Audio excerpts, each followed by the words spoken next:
Marcus wiped the grease from his hands with an old cloth that had seen better days. The repair bay of Station Omega-7 hummed with the constant noise of machinery, welding torches, and the occasional curse word from frustrated mechanics. It wasn't the prettiest place in the galaxy, but it was home to those who kept the universe's ships flying. At 32, Marcus had been fixing starships for over a decade. His hands were permanently stained with engine oil, and his jumpsuit bore the scars of countless repairs. He wasn't the smartest man on the station, nor the strongest, but he had something that many lacked in this cold corner of space. He cared about people.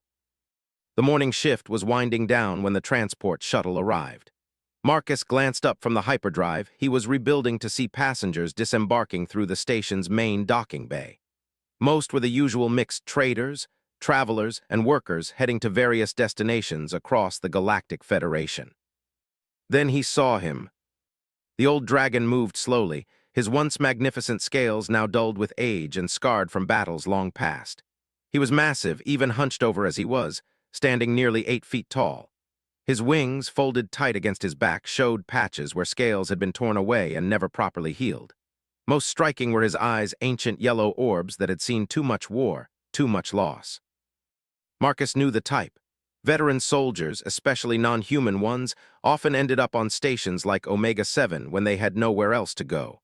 The dragon carried a small bag that looked like it contained everything he owned. His movements were careful, deliberate, like someone who had learned to manage pain without showing it.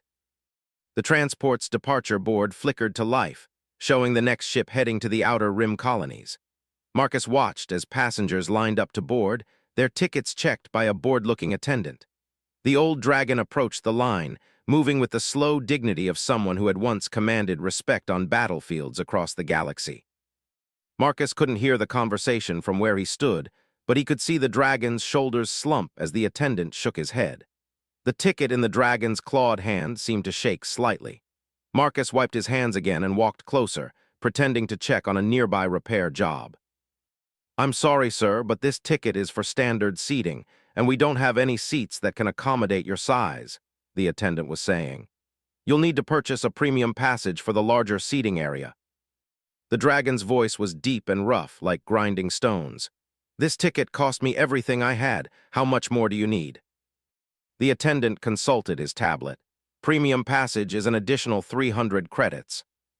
Marcus saw the dragon's claws curl slightly, not in anger, but in the way someone's hands close when they're trying to hold on to hope that's slipping away. The old warrior reached into his bag and pulled out a worn credit chip. After a moment, he handed it back to the attendant. 57 credits, the dragon said quietly. "That's all I have." The attendant's expression didn't change. He'd probably seen this scene played out hundreds of times before.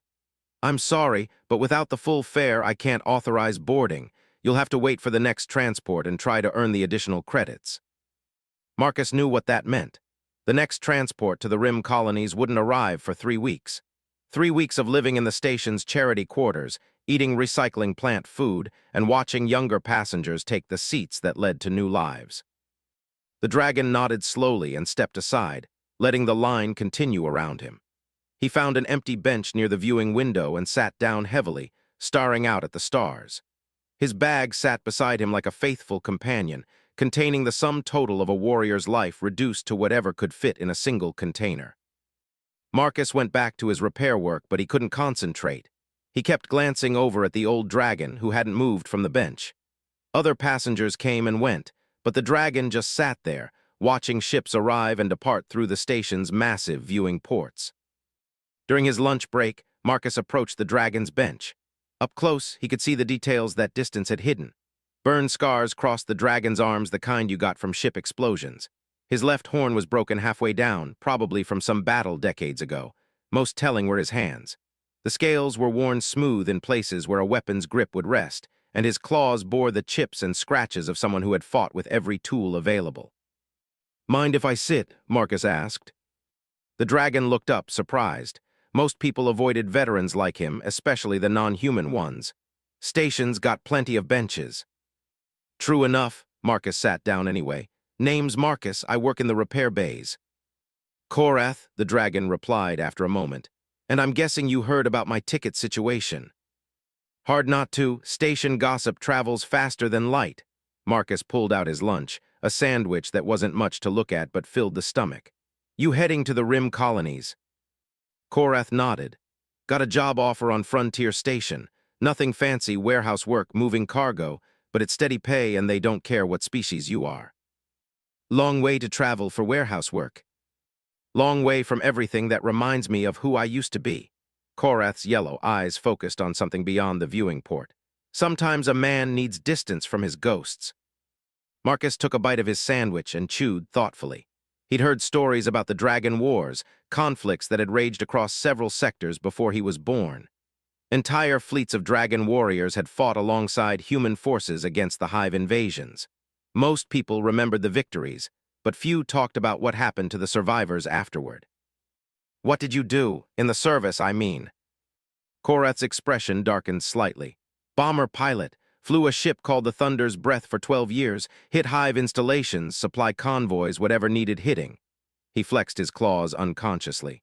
Dragons are good at destroying things. It's what we were bred for back in the old days. Must have been tough, coming back to civilian life. Civilian life. Korath repeated the words like they were foreign. You know what the hardest part is? It's not the nightmares, though those come often enough. It's not even the way people look at you when they realize what you are. It's the quiet. Marcus frowned. The quiet. In a bomber, you're surrounded by sound. Engine noise, weapon systems, communications chatter. Your crew depending on you and you depending on them. Everything has purpose, urgency. Out here. Korath gestured at the peaceful station corridor. Out here, everything just keeps going whether you exist or not. They sat in comfortable silence for a while. Marcus finished his sandwich and watched the departure board update with new destinations. The transport to the Rim colonies was scheduled to leave in 20 minutes. You know, Marcus said eventually, I've got a ticket on that transport. Korath looked at him with surprise. You're heading to the Rim. Was supposed to. Got called in for emergency repairs on a Federation cruiser. Job's going to keep me here for at least another month. Marcus pulled his ticket from his pocket. Shame to waste a good ticket. The dragon's eyes narrowed suspiciously. What's the catch? No catch, you need a ride, I've got a ticket I can't use. Simple trade. I can't pay you for it. Marcus shrugged.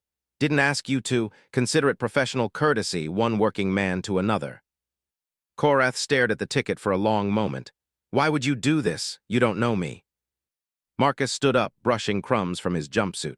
My grandfather was in the service. Different war, but same story. He used to tell me that the universe is full of people who'll take what they can get, but it's short on people who'll give what they can spare. He held out the ticket. Besides, warehouse work on Frontier Station sounds a hell of a lot more interesting than fixing hyperdrive motivators for the next month. The dragon's large hand trembled slightly as he took the ticket. For a moment, his ancient composure cracked, and Marcus saw the exhaustion underneath, not just physical, but the bone-deep weariness of someone who had been fighting for so long that he'd forgotten how to accept kindness. I don't know what to say, Korath whispered. Don't say anything. Just catch your transport and make the most of that job opportunity. Marcus started to walk away, then paused. And Korath, the universe needs people who know how to build things up, not just tear them down. Warehouse work might seem small, but someone's got to move the supplies that keep the frontier running. The final boarding call echoed through the station corridors.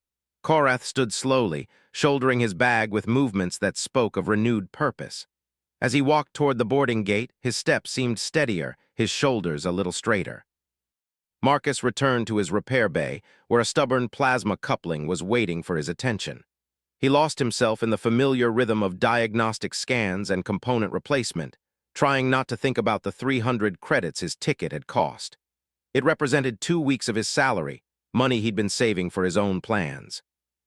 But as he watched the transport undock through the repair bay's viewing port, carrying the old dragon toward a new beginning, Marcus found he didn't regret the decision. His grandfather's words echoed in his memory, and for the first time in months, he felt like he'd done something that mattered. The plasma coupling finally yielded to his efforts, humming back to life with the satisfied purr of properly aligned components. Marcus smiled and reached for the next item on his repair list. The universe would keep turning, ships would keep breaking down, and he'd keep fixing them. But now there was one less broken veteran drifting through the void, and that made all the difference. As the transport disappeared into hyperspace, Marcus had no way of knowing that his simple act of kindness had set in motion a chain of events that would reshape not just his own life, but the future of humanity itself. Sometimes the most important moments disguise themselves as ordinary choices, and heroes emerge not from grand gestures, but from quiet decisions made when no one is watching.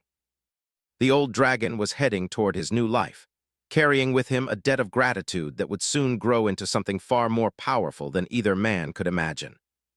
6 months passed before Marcus heard the name Korath again. Life on Station Omega-7 had settled into its usual rhythm. Ships arrived with broken parts and departed with functioning systems. Marcus had been promoted to senior mechanic after solving a particularly nasty problem with a trader's quantum drive that had stumped the rest of the engineering crew.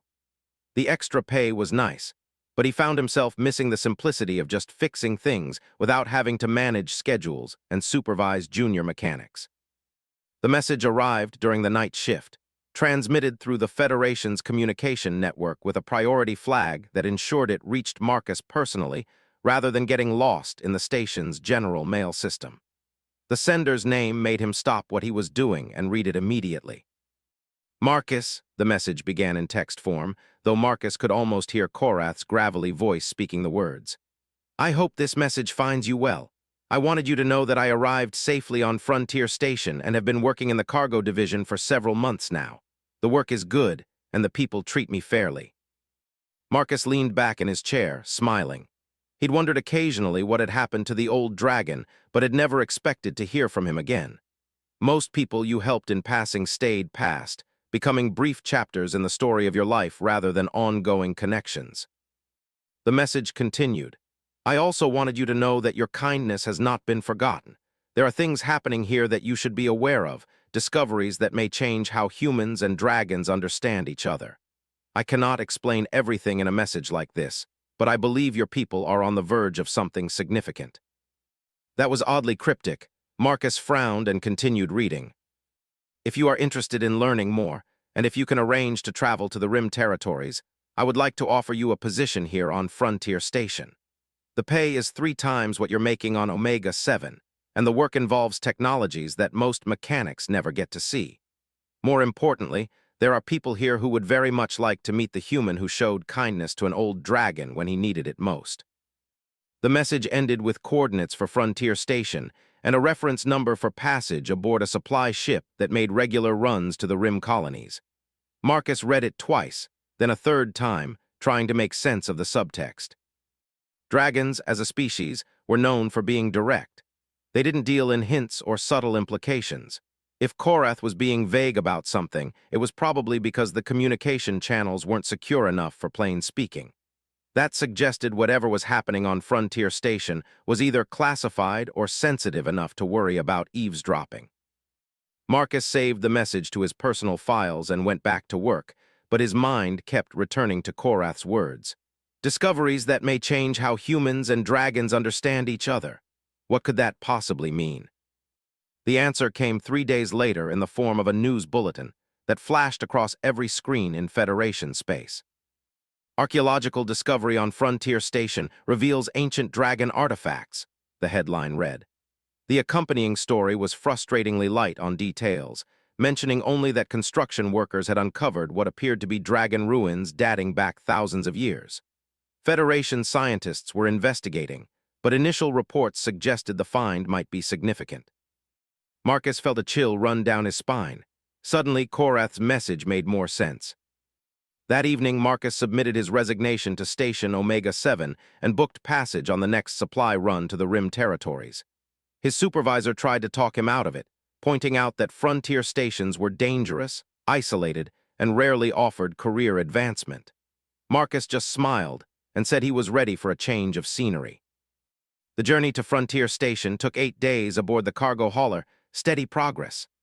Marcus shared quarters with a mixed group of workers, scientists, and fortune seekers, all drawn to the Rim territories for their own reasons.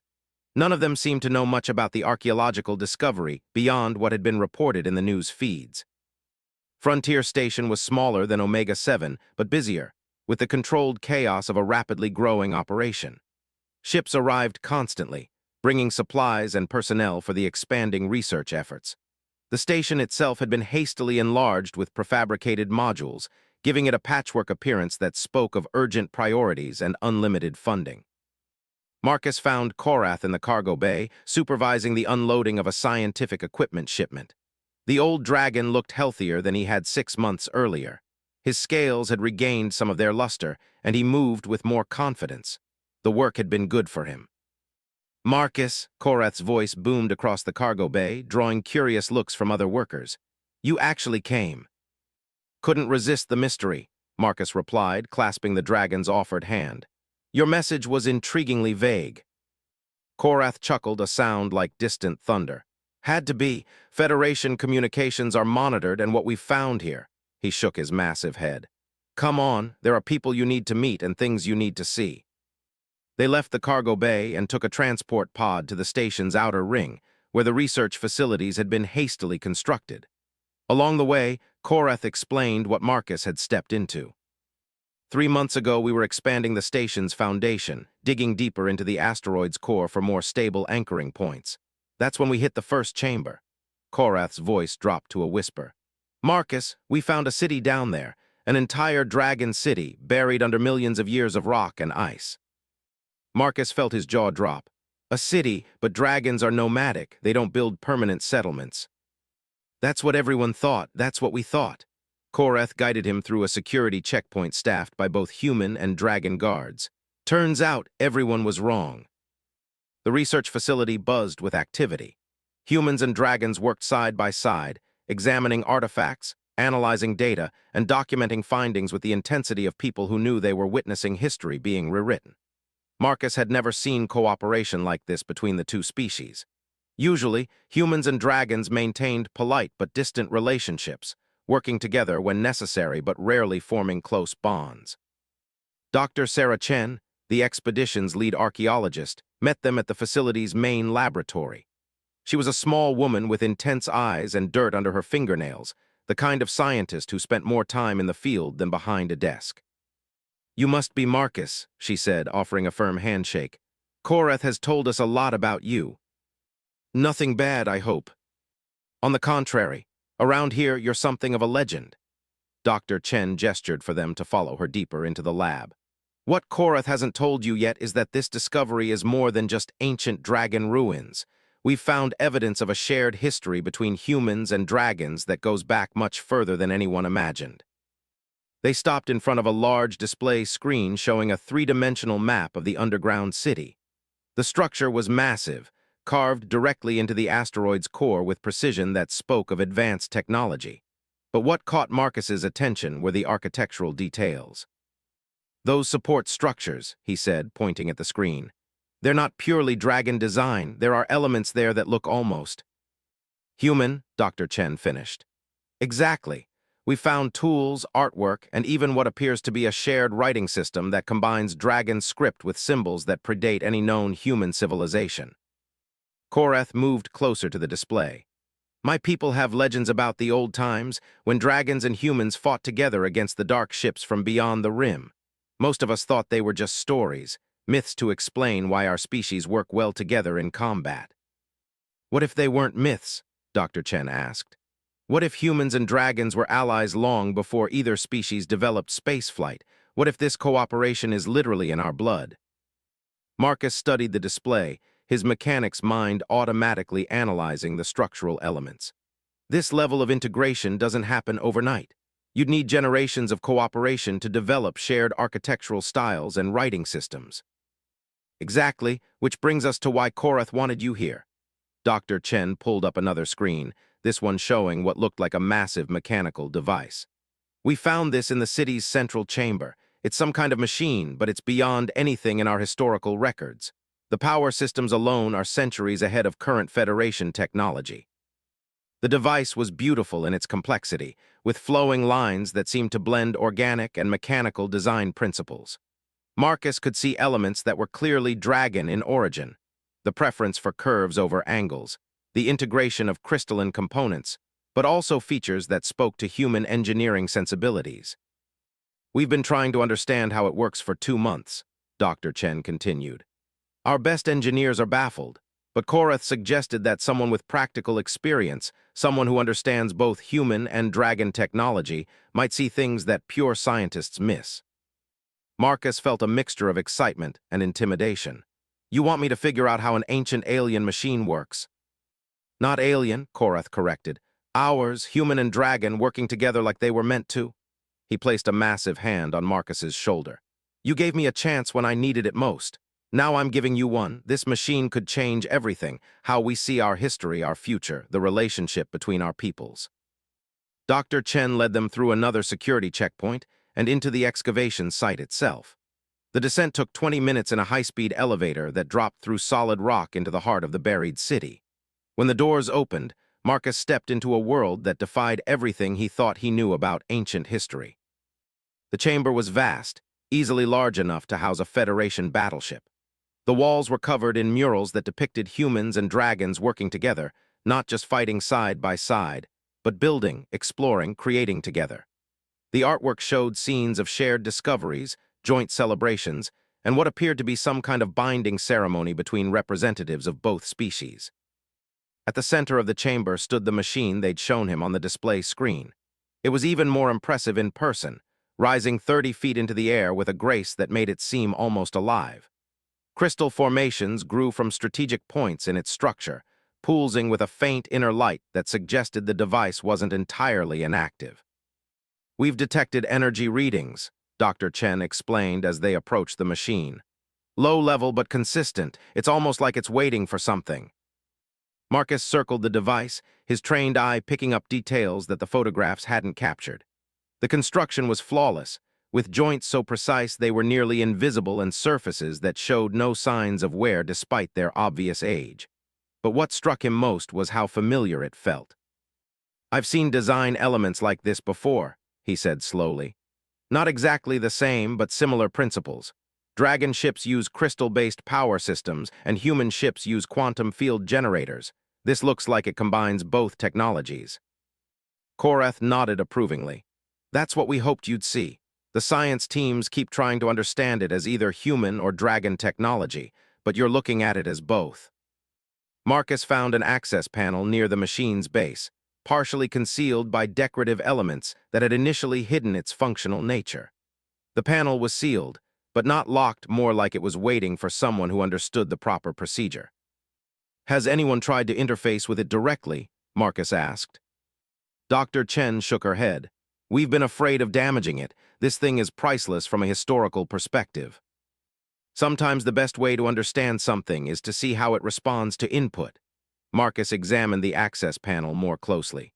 The interface ports were designed for both human-sized connectors and the larger systems that dragons preferred. Korath, does this look familiar to you at all? The old dragon studied the panel with the intensity he'd once brought to combat missions. There's something. It reminds me of the bonding ceremonies my grandmother described, ancient rituals where human and dragon would share their strengths. Bonding ceremonies. Old magic from before space travel. The stories say that humans and dragons could link their minds, share knowledge and abilities. Most modern dragons think it's superstition. Korath's yellow eyes gleamed. But what if it wasn't? Marcus felt pieces of a vast puzzle beginning to click into place. A machine designed to facilitate some kind of mental connection between species.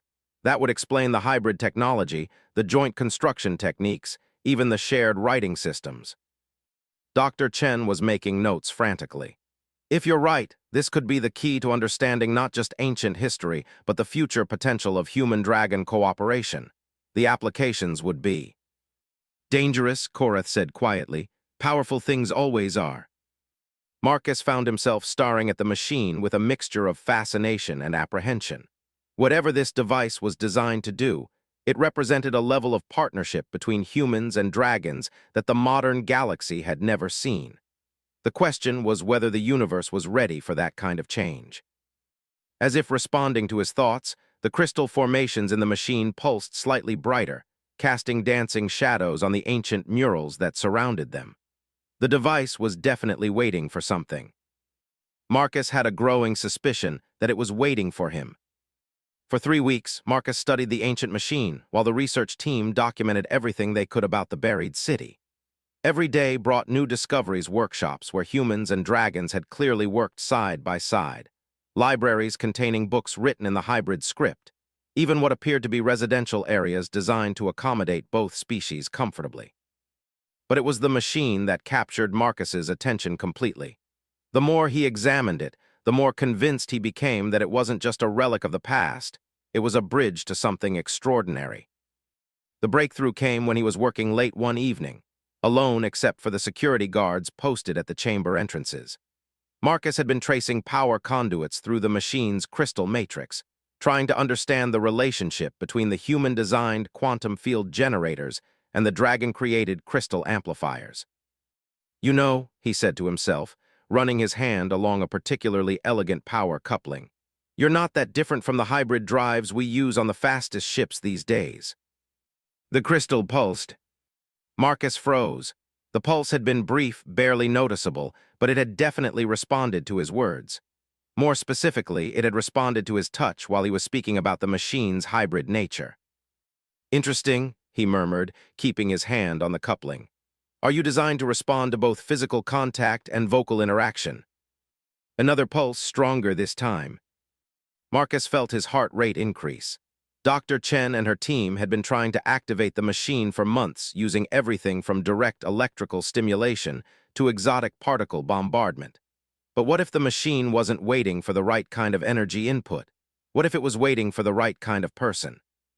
He found Korath in his quarters, reading a book about ancient dragon history that had been discovered in the city's library. The old warrior looked up when Marcus burst through the door, eyes bright with excitement. "I think I know how to turn it on," Marcus announced. Korath set down his book carefully. "The machine. It's not waiting for a power source. It's waiting for us, human and dragon working together." Marcus paced the small room, his thoughts racing. "Every time I've touched it while thinking about human-dragon cooperation, it's responded. The whole thing is designed around partnership." "That's a dangerous assumption to test," Korath warned, but Marcus could see interest flickering in his ancient eyes. "Everything worth doing is dangerous. You taught me that when you climbed into a bomber every day for 12 years. Marcus sat down across from his friend. "Korath, what if this machine is the key to everything? What if it can actually create the kind of bond between our species that the murals depict?" Korath was quiet for a long moment, his claws drumming thoughtfully against the table. "The old stories my grandmother told. They spoke of humans and dragons sharing thoughts, pooling their strengths. A human's creativity combined with a dragon's power, a dragon's wisdom enhanced by human adaptability. Would that be such a terrible thing? It would change everything." Korath looked out the small porthole at the stars beyond. "Dragons have spent centuries trying to fit into a universe designed by and for humans. Humans have accepted us as allies, but never as true equals. This machine, it could make us more than allies." Marcus felt the weight of the decision settling on his shoulders. They were talking about potentially activating a device that could fundamentally alter the relationship between two species that comprised the backbone of the Federation's military and economic power. The implications were staggering. "Dr. Chen needs to know," he said finally. "Dr. Chen is a scientist. She'll want to run tests, gather data, form committees." Korath's voice carried the patience of someone who had dealt with bureaucracy for decades. "By the time she gets approval to actually try anything, we'll all be dead of old age." "So what are you suggesting?" Korath smiled, showing teeth designed for ripping through armor plating. "I'm suggesting that sometimes the best discoveries happen when people stop talking and start doing." They returned to the excavation site during the shift change, when the research teams were rotating, and security was focused on processing personnel rather than monitoring the chamber itself. Marcus had brought his portable diagnostic kit, officially for routine maintenance checks on the excavation equipment, but actually to interface with the ancient machine. The chamber felt different in the reduced lighting of the night shift. The murals seemed more alive somehow, as if the depicted figures were watching the two friends approach the machine with anticipation. The crystal formations pulsed with their usual faint rhythm, but Marcus thought he detected an increased frequency. "Second thoughts?" Korath asked as they stood before the device. Marcus considered the question seriously. What they were about to attempt could be completely harmless, or it could kill them both. There was no way to know without trying, and no way to try without accepting the risk. None, he said, opening his diagnostic kit. You. I've been waiting my whole life for something like this without knowing it. Korath placed one massive hand on the machine's central hub. My ancestors fought alongside humans in the Great Wars. Maybe it's time their descendant actually became one with them. Marcus connected his diagnostic equipment to the access panel he'd discovered weeks earlier. Immediately, his instruments registered energy flows unlike anything in Federation databases. The machine wasn't just active, it was eager. Korath, put your other hand here. Marcus indicated a second contact point, positioned at human height. I think it needs both of us touching it simultaneously. They stood on opposite sides of the machine's central column, each with one hand on the warm crystal surface. Marcus could feel energy flowing through the device, building toward some kind of critical threshold. His instruments showed power levels climbing steadily. You know, Korath said conversationally, if this kills us, people are going to say we were idiots. If this works, people are going to say we changed the universe. Marcus watched his readings spike into ranges that should have been impossible for technology this ancient. Either way, they'll remember us. The machine reached critical threshold with a sound like crystal bells ringing in perfect harmony. Light flowed through the transparent crystal matrix, following pathways that suddenly made perfect sense to Marcus's engineering mind. The device wasn't just turning on, it was waking up. Energy surged through the contact points, flowing into both human and dragon. Marcus felt his consciousness expand, his awareness suddenly extending beyond the boundaries of his own mind. But instead of losing himself, he found himself becoming more than he had been. Korath's thoughts brushed against his own, not invading, but sharing space like two streams joining a river. Marcus experienced the dragon's memories of aerial combat, the fierce joy of flight, the deep contentment of protecting others through strength and courage. In return, he felt Korath experiencing his own memories of building and fixing, the satisfaction of solving complex problems, the quiet pride of helping others through practical action.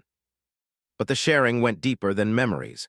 Marcus suddenly understood dragon engineering principles that had puzzled human scientists for centuries, while Korath grasped human technological concepts that had seemed impossibly complex. Their different ways of thinking didn't conflict. They complemented each other, creating insights that neither could have reached alone. The machine pulsed brighter, and their connection deepened. Marcus felt his human creativity and adaptability merge with Korath's dragon wisdom and power. The combination was intoxicating, like suddenly being able to see colors that had been invisible before or hear music that had been beyond his range. Through their shared consciousness, they became aware of the machine's true purpose. It wasn't just a device for creating temporary mental links, it was a catalyst for evolutionary partnership. The ancient humans and dragons hadn't just worked together. They had become something new, a hybrid consciousness that maintained individual identity while sharing collective capability. And they could feel others. Across the galaxy, wherever humans and dragons worked closely together, the machine was detecting compatible pairs. Ship crews where human pilots worked in perfect synchronization with dragon engineers. Research teams where human creativity sparked dragon innovation. Military units where dragon strength protected human ingenuity. The potential was enormous. Humans possessed unmatched adaptability and innovation, but they often lacked the patience and wisdom to see projects through to completion.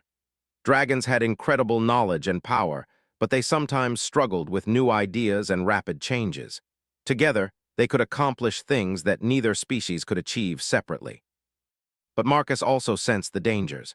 Such a partnership would fundamentally change both species. Some humans would resist the idea of sharing mental space with dragons, fearing loss of independence. Some dragons would refuse to lower their mental barriers, seeing the partnership as a threat to their individual strength. And there were other concerns. What would happen to human-only and dragon-only populations? Would they become second-class citizens in a universe where paired beings possessed superior capabilities? Would the partnership technology be used to create artificial bonds, forcing compatibility where none existed naturally? The machine's energy began to stabilize, settling into a steady rhythm that Marcus could feel in his bones. The intense rush of shared consciousness faded to a more manageable level, but the connection remained. He was still Marcus, still human, but he was also something more. He could feel Korath's presence in the back of his mind, not controlling or overwhelming, just there, like a conversation partner who never left the room. "Well," Korath said aloud, his voice carrying harmonics that Marcus had never noticed before. "That was interesting." Marcus laughed, and he could hear his own voice differently now, enriched by dragon resonance. "I think interesting might be the understatement of the millennium." They stepped back from the machine, which continued to pulse with steady light. Marcus's instruments showed that the device had reached a stable operational state, not just functional, but ready. Ready for others to experience what they had just shared. "We need to tell Dr. Chen," Marcus said, though part of him wanted to keep the secret a little longer. The partnership he now shared with Korath felt precious and fragile, something that needed protection from the scrutiny of committees and the demands of politics. "We need to tell everyone," Korath corrected. "This isn't something that can be hidden or controlled by a few individuals. This is evolution, Marcus, the next step for both our species." Marcus nodded, understanding the wisdom in his friend's words, and feeling a surge of dragon patience that helped him accept the rightness of the decision. They would share their discovery, deal with the consequences, and trust that their combined wisdom would be sufficient for whatever challenges lay ahead. As they prepared to leave the chamber, the machine pulsed one final time, and Marcus felt a flash of awareness that made him stop in his tracks. The device wasn't unique. There were others, scattered across ancient sites throughout the galaxy, waiting for the right humans and dragons to find them and awaken their potential. The transformation of their species had only just begun. But as they walked toward the elevator that would carry them back to the station proper, Marcus felt no fear about the future. With Korath's strength supporting his own determination and his creativity enhancing the dragon's ancient wisdom, he was confident they could handle whatever came next. The universe was about to become a very different place, and for the first time in his life, Marcus felt ready for anything. The Federation Council chamber had never seen anything like the demonstration Marcus, and Korath provided 3 months after their first contact with the ancient machine. Representatives from dozens of worlds watched in stunned silence as the human mechanic and the dragon veteran solved a complex engineering problem that had stumped Federation scientists for years. The problem involved designing a new class of starship that could operate efficiently in both standard space and the exotic environments found near galactic core systems. Human engineers had created innovative solutions, but lacked the power systems to make them work. Dragon technicians had developed incredible energy sources, but couldn't figure out how to integrate them with existing Federation technology. Working together through their mental link, Marcus and Korath designed a hybrid ship in 47 minutes.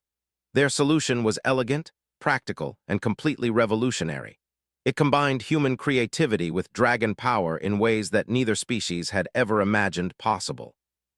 The council chamber erupted in shouting. "This is an abomination," declared Ambassador Reeves from the Human Colonial Coalition.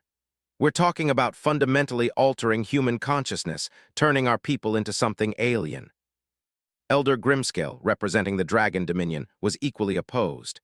"Dragons have maintained their mental independence for millennia. We will not surrender our thoughts to human manipulation." Dr. Chen, who had become the leading expert on human-dragon bonding technology, tried to restore order. "If I may, counselors, the bonding process doesn't eliminate individual consciousness. Marcus and Korath remain distinct individuals who can function separately.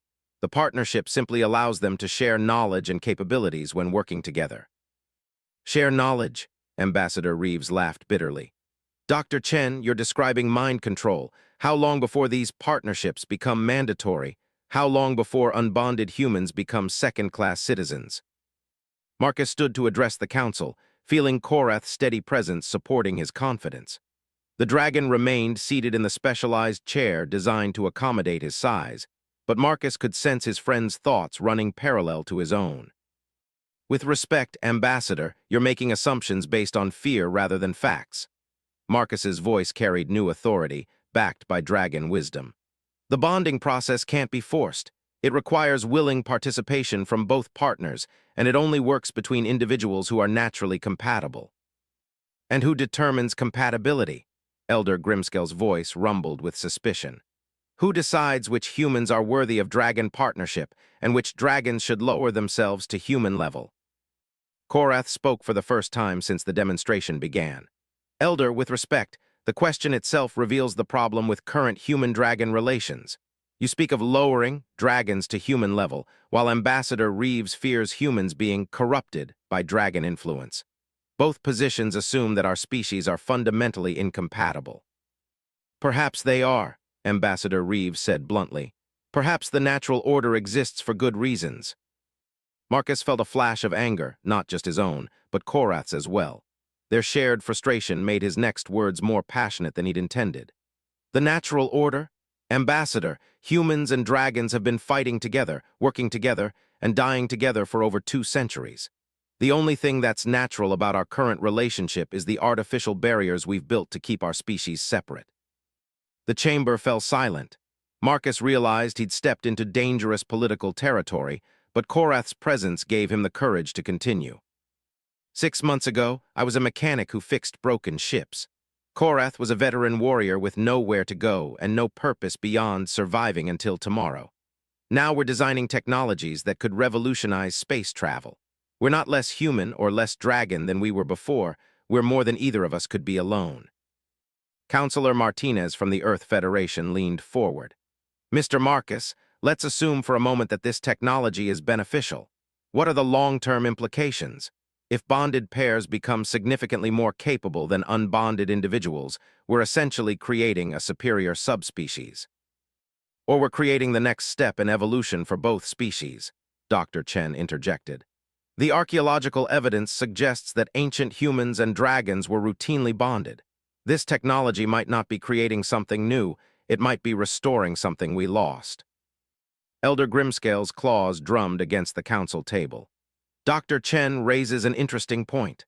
The old stories speak of the time of unity, when human and dragon fought as one against the Dark Fleet. Most of us dismissed these tales as mythology. What if they weren't myths? Marcus asked. What if the reason humans and dragons work so well together in crisis situations is because we're literally designed to be partners? The debate continued for hours, with representatives splitting along predictable lines. Military officials were intrigued by the combat applications. Scientists were fascinated by the research possibilities. Politicians worried about social upheaval and economic disruption. Religious leaders questioned whether the process was natural or an affront to divine will. But underneath the formal arguments, Marcus could sense deeper currents of fear and excitement. The bonding technology represented change on a scale that no one was fully prepared to accept. Even those who supported it in principle worried about the consequences of success. The session ended without a resolution, as Marcus had expected it would. The Federation Council rarely made quick decisions about anything, and this was potentially the most significant issue they'd ever faced. As representatives filed out of the chamber, Marcus noticed Admiral Harrison approach their table. The old naval officer had remained silent throughout the debate, but his expression suggested he had things to say privately. Mr. Marcus, Mr. Korath, could I have a moment of your time? They followed the Admiral to a secure briefing room adjacent to the main chamber. Harrison activated privacy shields before speaking, which immediately put Marcus on alert. Gentlemen, I'm going to share some classified information with you because I believe you need to understand the full scope of what we're dealing with.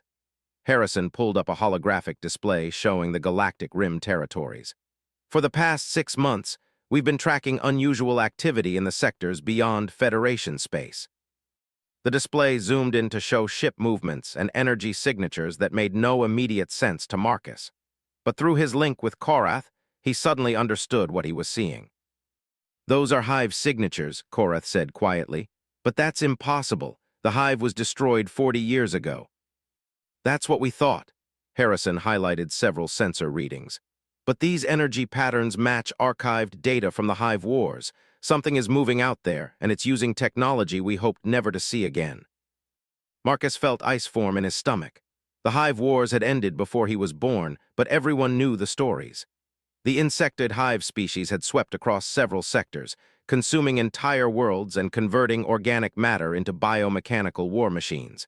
It had taken the combined fleets of humans, dragons, and a dozen other species to stop them. How long before they reach Federation space? Marcus asked. Best estimates put first contact at 18 months, assuming they maintain current speed and direction. Harrison's expression was grim. That gives us very little time to prepare. Korath's thoughts merged with Marcus's as they both grasped the implications. The Federation's current military doctrine was based on individual species maintaining separate but coordinated forces. Human ships provided speed and adaptability, dragon vessels brought raw firepower, and other species contributed their specialties. But the Hive fought as a collective consciousness. Every ship, every soldier, every weapon system operated in perfect coordination.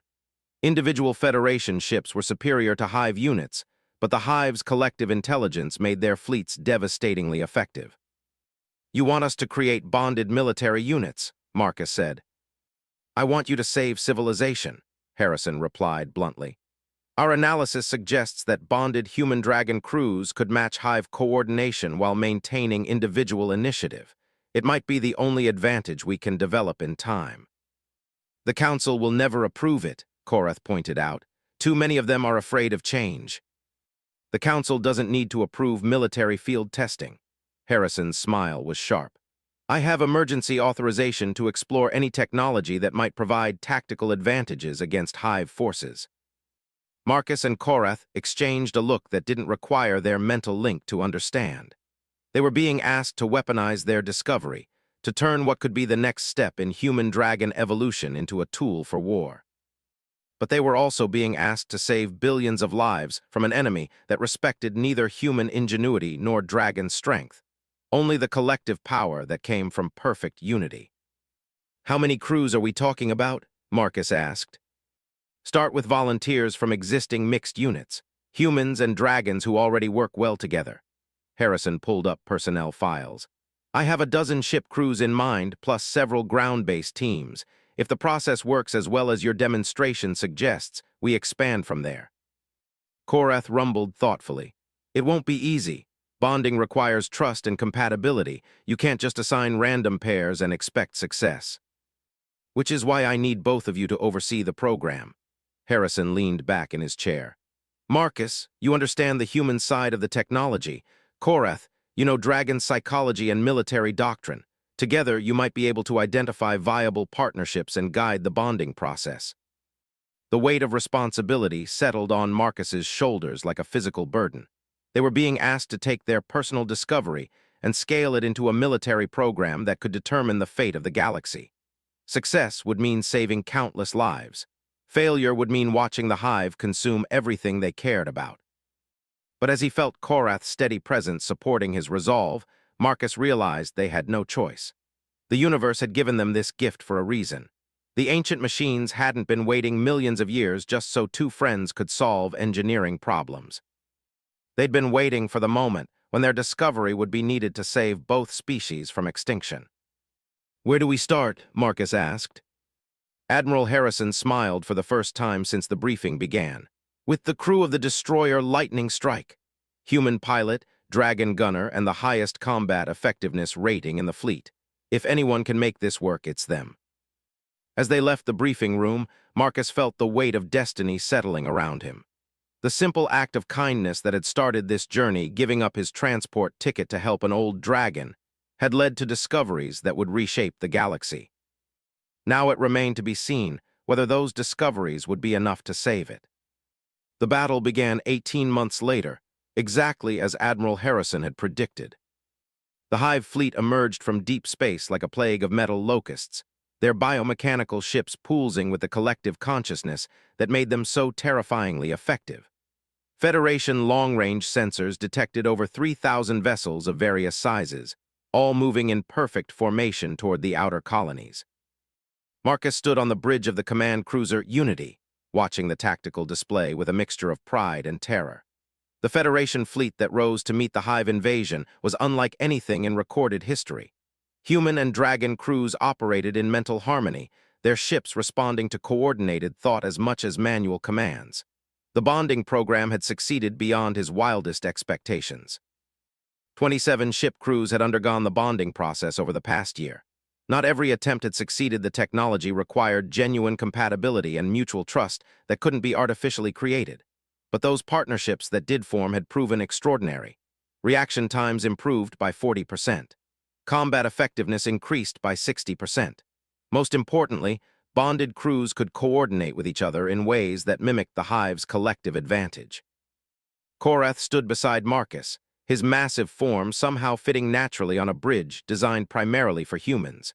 Their mental link had deepened over the months of training other crews, becoming as natural as breathing.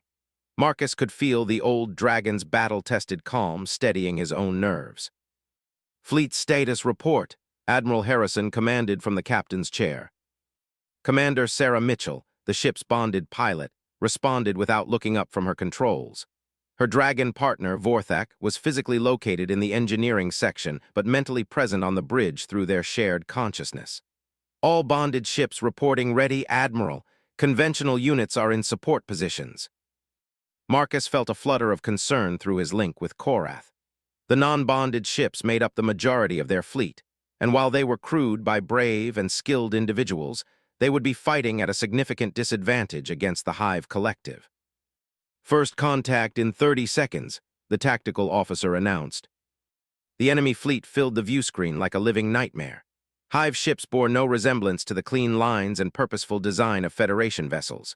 They were organic growths of metal and flesh, with weapon pods that pulsed like beating hearts and hulls that rippled with bioluminescent patterns. Worst of all, they moved with absolute precision, every ship adjusting its position in perfect harmony with the whole. All ships, this is Admiral Harrison, the fleet commander's voice carried across all communication channels. You know what we're fighting for, every world behind us, every life we've sworn to protect. The Hive shows no mercy and accepts no surrender. But we have something they don't understand, the strength that comes from choosing to stand together rather than being forced into unity. Marcus felt the truth of those words resonate through his bond with Korath and through the mental network that connected all the bonded crews. They weren't a collective consciousness like the Hive, they were individuals who had chosen to share their strengths while maintaining their unique perspectives. Engage, Harrison commanded. The battle exploded across 3 dimensions as both fleets unleashed their fury.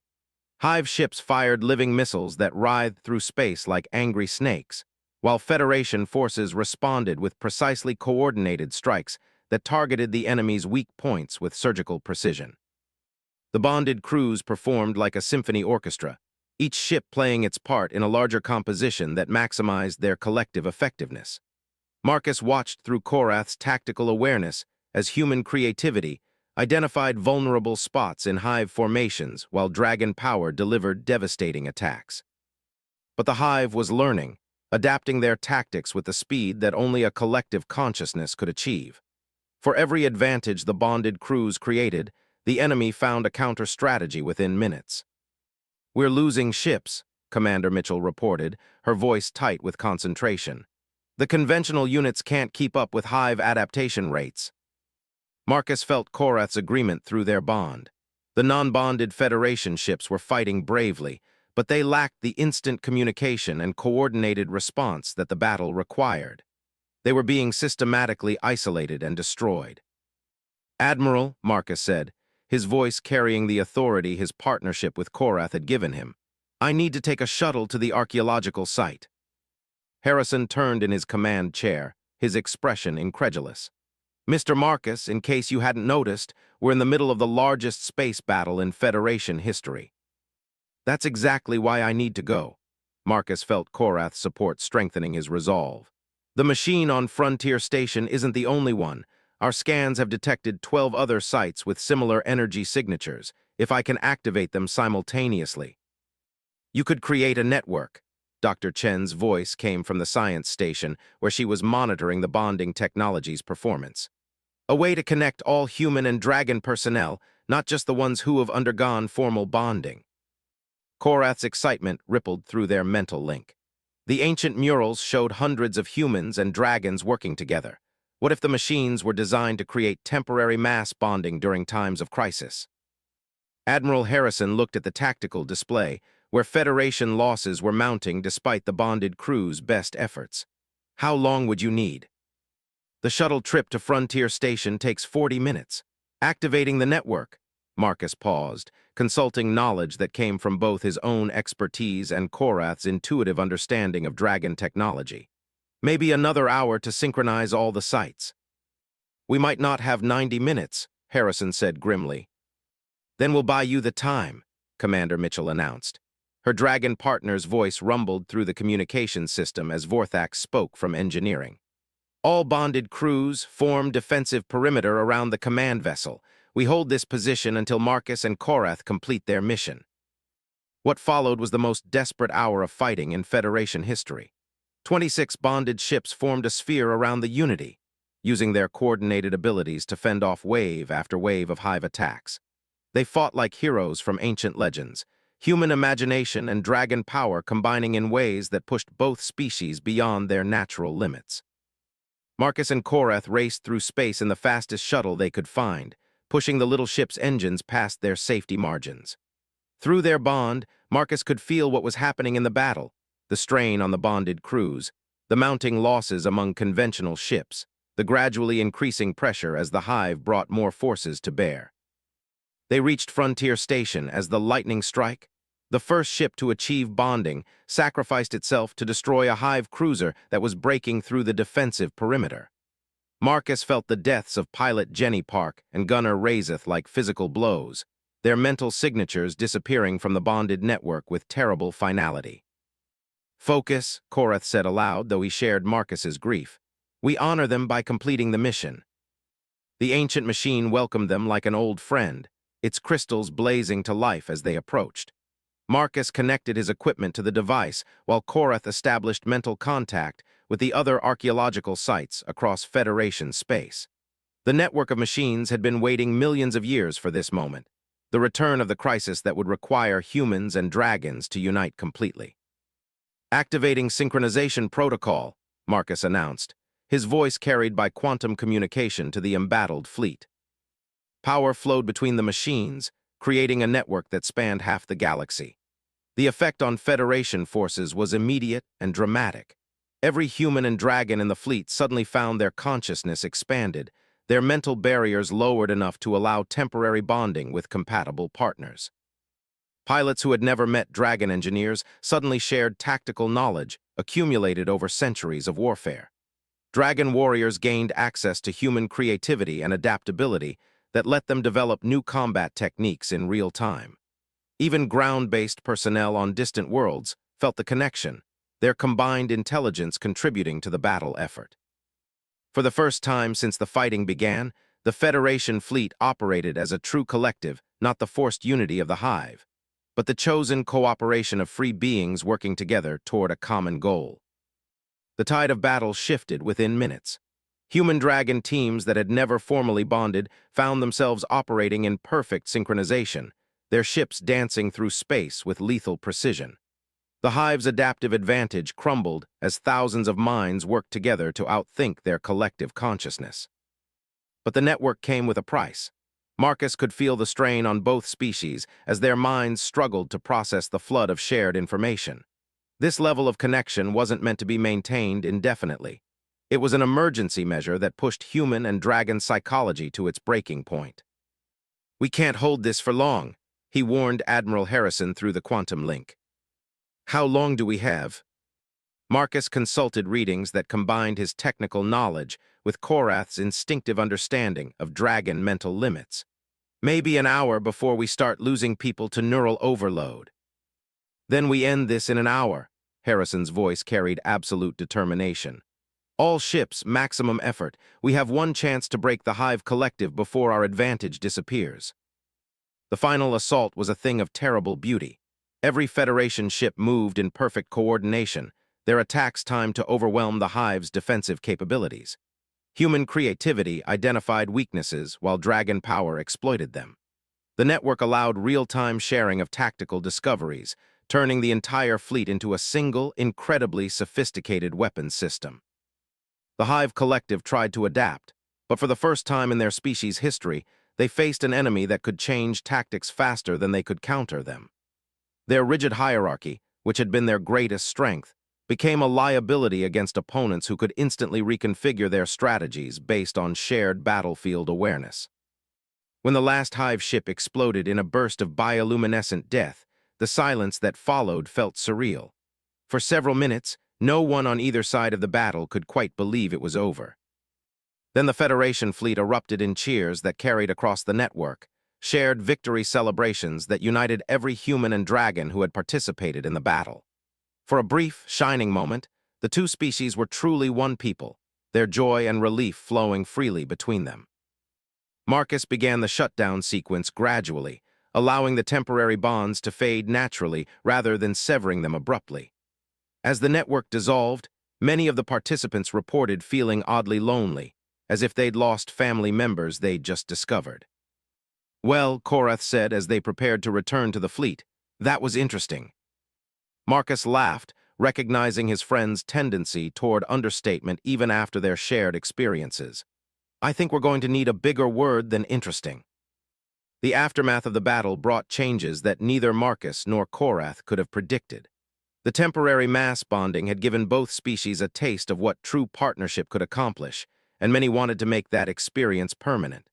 Applications for formal bonding procedures increased by over 3,000% in the months following the battle. But more importantly, the artificial barriers between humans and dragons began to crumble. Mixed crews became the norm rather than the exception. Joint research projects flourished as scientists from both species shared their knowledge freely. Even social interactions changed, with human-dragon friendships becoming as common as partnerships within each species. The Federation Council, faced with undeniable evidence of what cooperation could accomplish, formally endorsed the bonding technology and established research centers to explore its peaceful applications. The same machines that had helped win a war were turned toward solving the galaxy's greatest challenges: disease, poverty, environmental degradation, and the eternal quest for knowledge. Marcus found himself appointed as the Federation's first director of human-dragon cooperation, a position that would have seemed impossible just 2 years earlier. Korath became his deputy, their partnership serving as the model for countless others that followed. On quiet evenings, when the demands of their new responsibilities allowed, they would often return to Frontier Station and the chamber where their journey had begun. The ancient machine still pulsed with gentle light, its mission finally fulfilled after millions of years of patient waiting. "Do you ever wonder what the original builders would think of what we've accomplished?" Marcus asked during one such visit. Korath's rumbling chuckle echoed off the chamber walls. "I think they'd say it's about time we figured out what they already knew, that humans and dragons are better together than apart. And if they could see us now, they'd probably wonder why it took us so long to learn something they considered obvious." Korath's yellow eyes gleamed with amusement. "But then again, some lessons can only be learned through experience." Marcus nodded, thinking about the journey that had brought them to this moment. A simple act of kindness had grown into friendship, which had led to discovery, which had enabled victory, which had transformed two species and possibly the entire galaxy. The universe was full of broken things that needed fixing: ships, relationships, civilizations, and sometimes the artificial barriers that kept people apart. Marcus had spent his life fixing machines, but his greatest repair job had been helping to mend the gap between humans and dragons. As they stood in the ancient chamber, surrounded by murals that depicted the partnership their species had always been meant to share, Marcus felt a deep sense of completion. The circle that had begun millions of years ago with the first human-dragon alliance had finally closed. But it wasn't an ending, it was a beginning. The stars held infinite possibilities for what humans and dragons could accomplish together, and Marcus was eager to explore every one of them. With Korath's strength supporting his determination, and his creativity enhancing the dragon's ancient wisdom, he was ready for whatever challenges the future might bring. After all, some problems could only be solved by working together.